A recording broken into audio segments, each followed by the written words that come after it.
C'est le rendez-vous des livres et nous sommes avec la blogueuse du Mans, Charlotte. Bonsoir Charlotte. Bonsoir. Votre blog, c'est l'Insatiable Charlotte. On le trouve, je le dis souvent, très facilement sur Internet. Et vous allez nous parler ce soir du roman de Marlène Schiappa. Pas plus de 4 heures de sommeil. La Mancelle, là aussi, Marlène Schiappa. Mancelle, effectivement, et qui a créé, au moment de sa grossesse, un blog Maman Travail qui est devenu une institution dans le monde des blogs et pour toutes les mamans. Et donc, à travers ce blog-là, elle a évidemment découvert plein d'expériences de maman et elle en a fait un roman. On embarque avec 2 copines de lycée qui se sont perdues de vue et qui se retrouvent sur Facebook à 30 ans. Émilie et Morgane, l'une est maman, vit en province, se dédie à ses enfants, l'autre est working girl à Paris. On pourrait penser au cliché, mais ça ne l'est pas. C'est-à-dire que très vite, elle les fait tomber. Et finalement, c'est un roman sur comment on fait aujourd'hui à 30 ans en voulant être maman, en voulant avoir une vie active, en voulant avoir un job qui nous plaît. Donc, ce qui est vraiment, voilà, le problème de toutes les jeunes femmes de cette génération-là. Et donc, elle mêle, alors il y a beaucoup d'humour, et puis forcément, celle qui est mère au foyer veut retrouver le chemin du travail, mais c'est pas si évident, et c'est vrai quand on est maman, et voilà, pour trouver des crèches, pour trouver un job sans qu'on nous regarde en nous disant, mais qu'est-ce qu'elle veut, il faut qu'elle aille s'occuper de ses enfants. Et l'autre qui a un super job et qui se retrouve enceinte, et qui du coup se dit, mais mince, je vais descendre dans l'échelle de l'entreprise. Et c'est vraiment bien mené parce que déjà, comme je vous disais, c'est loin des clichés et puis c'est hyper émouvant par moments.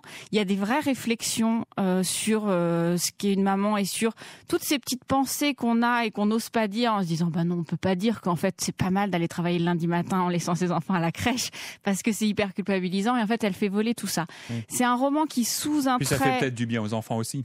Oui, c'est sûr. Mais en plus, c'est un roman léger, drôle, ça se veut, il y a un ton de série derrière, c'est-à-dire qu'on sent bien qu'elle a été baignée dans cet univers-là, donc ça marche bien, il y a des rebondissements, et en même temps, on le referme, c'est hyper déculpabilisant. Je trouve vraiment qu'il y a quelque chose au fond où on se dit, bon bah ok, je suis comme tout le monde, il n'y a pas de problème, et puis on va essayer de s'en sortir.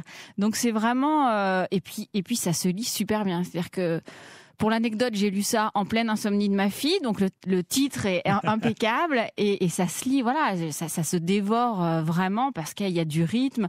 Il y a 4 filles, on les voit, enfin on voit Sex and the City mais avec des poussettes et des chariots. Enfin voilà, donc c'est vraiment, il y a une ambiance hyper moderne, mais vraiment avec du fond, parce que je suis pas du tout chick-lit et toutes ces littératures-là, c'est pas mon truc. Mais là, il y a autre chose derrière et puis il y a du vécu, quoi. On sent vraiment qu'il y a du corps derrière, quoi. Donc c'est vraiment un roman très très sympa. C'est un roman qui est sorti il y a 1 an et qui est édité en poche. En poche, voilà, il vient juste de sortir en poche. Pas plus de 4 heures de sommeil de Marlène Schiappa, c'est votre coup de cœur. Marlène Schiappa qui habite Le Mans, qui est élue du conseil municipal, qui est d'origine corse, je crois bien. Oui. Et qui nous a rejoint ici en Sarthe. Et ça, c'est important de dire aussi, ce roman va faire l'adaptation d'un film. Enfin, oui, ça va être adapté au cinéma. C'est en projet par Mélissa Torio, effectivement. Voilà, la femme de Jamel va produire ce film. Merci beaucoup Charlotte, on vous retrouve sur votre blog, l'Insatiable Charlotte, à la semaine prochaine. À la semaine prochaine.